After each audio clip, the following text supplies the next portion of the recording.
Histoire du cinéma passe par Cinéphile. C'est comme une masterclass. Voici Philippe Lemieux. En plein mois de novembre, il fait son entrée en studio. C'est Phil Lemieux. Salut Phil! Allô? Bonjour, gang. Comment ça se passe en classe jusqu'à présent? Écoute, c'est la fin de session qui approche au cégep. Alors, c'est un petit peu le chaos contrôlé, je te dirais. Là. Un chaos contrôlé, quand C'est même. clair. Ça commence à rusher, mais tout va bien, tout va bien. Good, t'es là pour nous parler, nous faire une autre chronique, film très attendu. C'est la sortie de Gladiateur 2. Hey. Oui, Oui, incroyable. On l'attend 24 ans après la sortie du premier film. Puis c'est sûr et certain que je te pose comme question, à savoir pourquoi on a attendu aussi longtemps pour présenter tout ça en salle. Ben écoute, la réalité, c'est que ça date pas d'hier, l'idée d'une suite. Dès le succès du premier film en 2000, il était question de faire une suite. Puis OK. plusieurs OK. scénarios. Après 24 ans. Oui, ça a pris du temps. Ben écoute, plusieurs scénarios ont été écrits, certains projets ont même été entamés. Puis l'idée au départ, c'était de se servir de la mythologie romaine. Tu sais, il y a beaucoup de dieux comme les Égyptiens puis les Grecs pour ramener à la vie le personnage de Russell Crowe, imagine. Ça, c'était dans les premières versions du scénario. J'étais un peu content qu'ils ne sont pas allés dans ce sens-là, là, dans le fantastique, parce que le premier film est quand même assez réaliste. Ouais, Oui, vraiment. exact. C'est vrai. Tu sais, fait que finalement, les projets ont tombé à l'eau. Puis là, maintenant, la suite est en temps réel. C'est-à-dire qu'on est comme dans la vie 24 ans plus tard. Puis le petit garçon que Russell Crowe avait sauvé à la fin du premier film, c'est maintenant lui le gladiateur. Fait OK. que, le temps qu'il a passé dans la vraie vie et le temps qu'il a passé entre les deux films aussi. Il y a eu la passation des pouvoirs, comme on dit. Oui, exact. Puis OK. par rapport au personnage du premier film, le nouveau personnage, c'est qui? C'est-tu son fils. C'est son fils, OK, Oui. OK. Oui, oui. Puis est-ce que tu peux nous rappeler justement l'histoire du premier film? C'est quoi? Oui, ben Russell Crowe interprétait Maximus, qui était un général de l'armée romaine.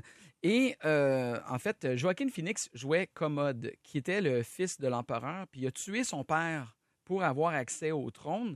Et évidemment, dans ce contexte-là, Russell Crowe ne voulait pas lui prêter allégeance.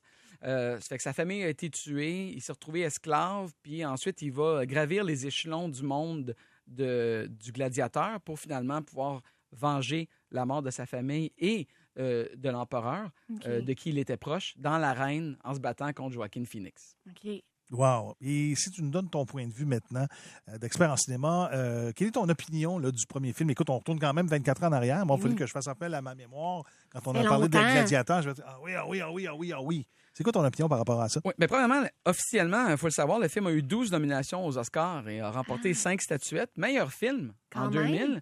Meilleur acteur pour Russell Crowe, les effets visuels, le son et les costumes.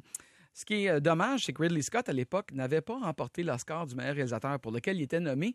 Puis, c'est pas de la petite bière, là. Ridley Scott, on parle de Alien, Blade Runner, Thelma and Louise, Le Royaume des cieux, La chute du Faucon Noir, Seul Oui. sur Mars. C'est un grand réalisateur qui a été nommé 3 fois meilleur réalisateur et qui, en date d'aujourd'hui, n'a toujours pas Pas sérieux? sa statuette. Ah, Non. ouais? Ah non, c'est fou, hein? C'est étonnant. Oui.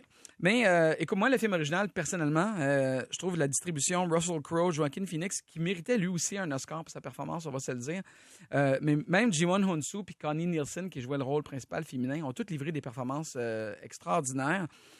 Puis là, dans le nouveau film, c'est important d'avoir une distribution à la hauteur. Alors, on a Pedro Pascal, on a Denzel Washington, Quand même, puis on Denzel. a Connie Nielsen qui revient du premier film. Donc, la femme, finalement... Ah oui, OK, elle revient du qu'elle- premier. Oui, elle poursuit son rôle. Puis le film original, il est dédié à Oliver Reed. Oliver Reed jouait le rôle d'un ex-gladiateur proximo qui va apprendre tout ce qu'il connaît là, du monde du gladiateur à Russell Crowe. Puis il est mort en plein tournage du film. Oh, Ah, Oui, ouais. et en 2000, il s'est passé quelque chose d'intéressant, c'est qu'ils ont décidé de terminer le film en se servant des effets numériques pour replacer le visage de l'acteur dans d'autres scènes sur une doublure. pour terminer le boulot, en Oui, fait. OK. oui, Ok. ça avait été fait sur The Crow à l'origine. Là. C'est la première fois qu'on avait fait ça.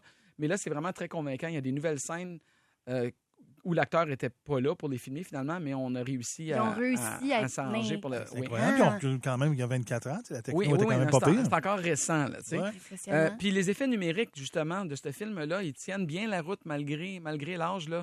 Beaucoup d'images numériques pour augmenter les décors des arènes où les combats ont lieu. Il y a une scène avec un tigre, notamment. Le tigre est vrai la majorité du temps, mais on l'a rapproché physiquement des acteurs à l'aide de manipulations numériques pour augmenter là, l'effet de L'effet, danger, ben oui. là, si vous voulez. Puis évidemment, si on augmente l'arène, il faut augmenter la foule numérique, donc les figurants numériques, il y en a beaucoup. Pour un film de l'an 2000, là, c'est pas pour rien qu'il a gagné l'Oscar des meilleurs effets visuels. Là, c'était très convaincant. Puis je l'ai regardé encore récemment. Là, ça tient la route. Oui. Même la musique de Hans Zimmer, là, elle nous transporte. Là. Il avait écrit des très, très beaux thèmes. Moi, j'ai eu des frissons quand j'ai vu ce film-là. C'est quand même violent aussi. Fait que je me demande que dans le deuxième, ça risque de l'être également. Ça tu sais. risque de l'être également. Ouais. Toi, Maya, t'as pas vu ça en salle en 2000, là, par exemple? Non, par contre, je l'ai Rassure-moi, vu là. pas mal plus tard parce que je te dirais que 24 ans, c'est quasiment mon âge. Oui, c'est ça. Mais C'est je ça. l'ai vu plus tard, mais c'est un film qui m'a marqué. Puis comme tu dis, avec les effets numériques, même si ça a été fait en 2000, moi, j'étais convaincue de l'histoire puis j'étais complètement transportée dans ça. Donc, les effets Ah, tu numériques, confirmes. c'était ouais. bon. C'est là, un film qui a vraiment marqué l'histoire du cinéma, ça, c'est Absolument. sûr, Ben sûr, oui. sûr. Ouais.